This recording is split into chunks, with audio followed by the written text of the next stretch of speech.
Bonjour, bienvenue dans la série sur l'électrodynamique classique.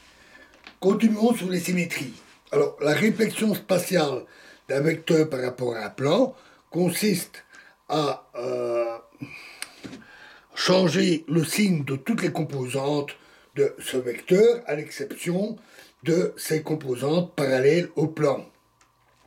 Par exemple, la réflexion par rapport au plan XY se traduit par la transformation de x égale à x, y, z en x' égale x, y, moins z.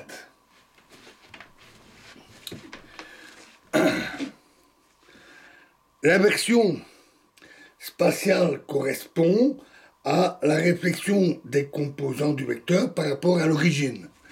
Donc xi devient x'I égale moins xi. La réflexion et l'inversion spatiale sont des transformations discrètes qui, dès que le nombre de coordonnées est supérieur à 2, ne sont généralement pas décomposables en rotation propre. Elles correspondent à delta de A égale moins 1. En particulier, l'inversion est définie par la loi de transformation des vecteurs avec alpha bêta A alpha bêta égale moins delta alpha bêta.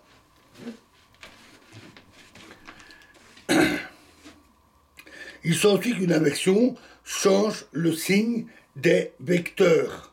Mais en vertu de la relation pour le produit vectoriel, il n'affecte pas celui-ci. Les vecteurs se classent donc en deux catégories par rapport à une rotation générale. Les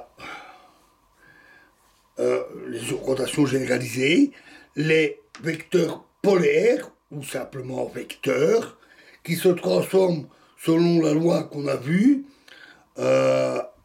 avec lesquels, sous l'action de xi, xi moins x'I égale moins xi, ils se comportent comme V devient moins V. Les vecteurs axiaux ou pseudo-vecteurs qui se transforment comme le produit vectoriel et qui, sous l'action de l'inversion spatiale, se comportent comme A devient A' égale A.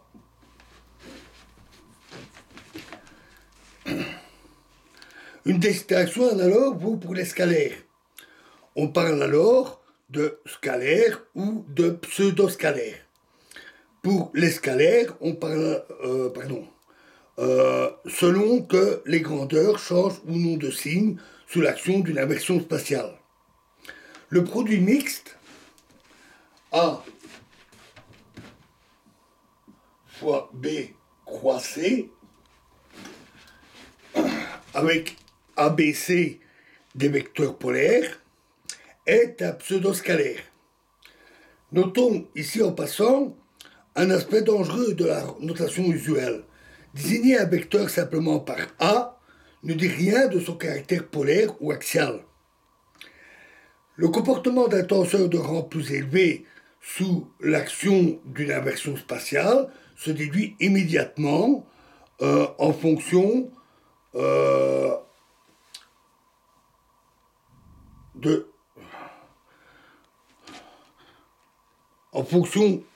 que l'on connaît le type polaire ou axial des vecteurs qui composent ce tenseur. Si, par une inversion spatiale, un tenseur de rang n se trouve multiplié par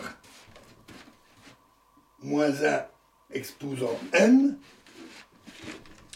on parle de vrai tenseur ou simplement de tenseur. Si le facteur vaut moins 1 exposant n plus 1, on parle de pseudo-tenseurs.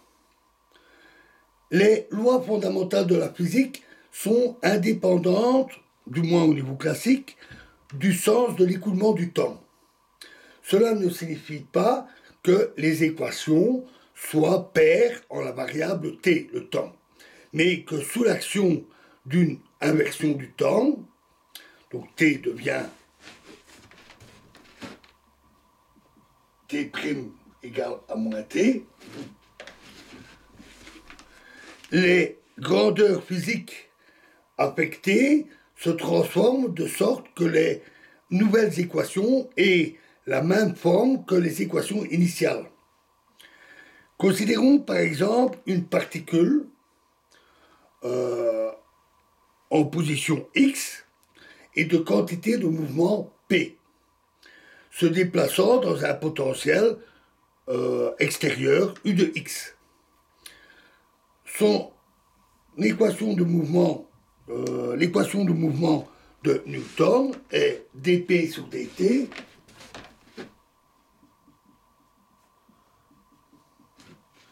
est égal à moins gradient de u de x. Et elle est invariante par inversion du temps une fois qu'on a réalisé les transformations de x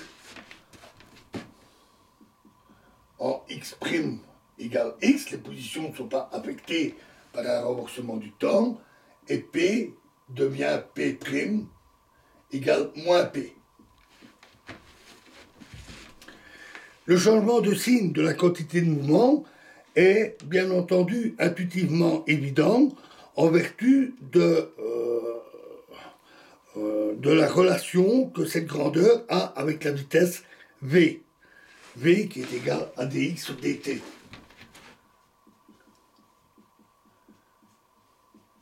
Par exemple, au niveau classique, P égale masse fois vitesse. Et dx sur dt, évidemment, change de signe avec le temps. L'invariance des équations de Newton par inversion du temps entraîne que si un système de particules passe sous l'action de forces diverses, d'une configuration initiale à une configuration finale, ce système peut passer par inversion du temps de la configuration finale, dans laquelle les positions sont inchangées mais les vitesses inversées, à la configuration initiale, donc elle revient dans le temps, dans laquelle les positions sont également inchangées et les vitesses inversées. Donc voilà pour les réflexions inversion spatiale et inversion temporelle.